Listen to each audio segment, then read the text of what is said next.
we humans, for most cases, we have an assumption that we think the death is far away from us.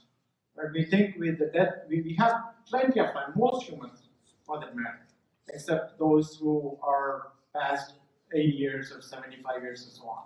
Right? Most of the human beings who are under 75 or so think that we are farther away from death.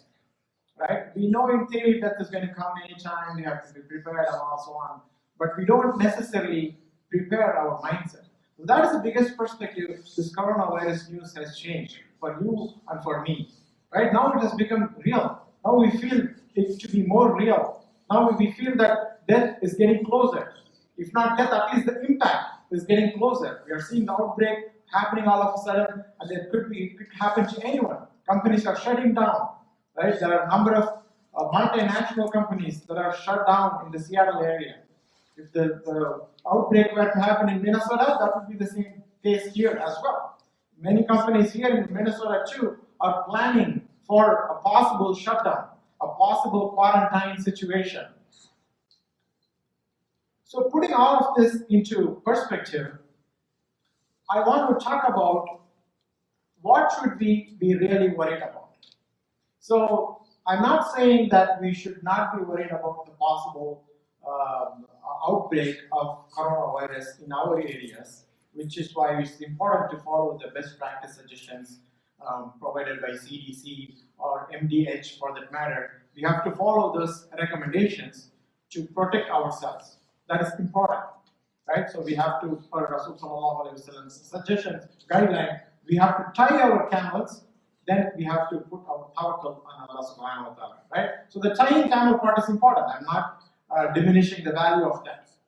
At the same time, what should we be really worrying about is what I want to focus today, right?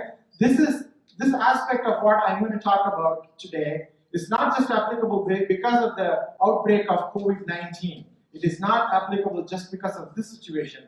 It is applicable every single day as long as we are alive. Just that we don't necessarily realize the importance of it. We don't pay attention to it. So that what we have to be really worried about is, are we prepared to face death? It's the real question that you and I have to constantly ask ourselves and do whatever we can in order to be prepared for the death. Right? It is real. It is going to happen. Even before the coronavirus time, we have seen a number of people dying in the young ages, right? For so many contributing factors to death, right? It's no longer just the aging that's contributing to death. It could be anything. So are we prepared for it? So when I say the preparation, I would consider that in two folds, right? Are we prepared to leave this world? That is one kind of preparation. Are we doing the things that we are supposed to do? I'll touch on what those things are to leave this world. And the second preparation is, are we prepared to see the day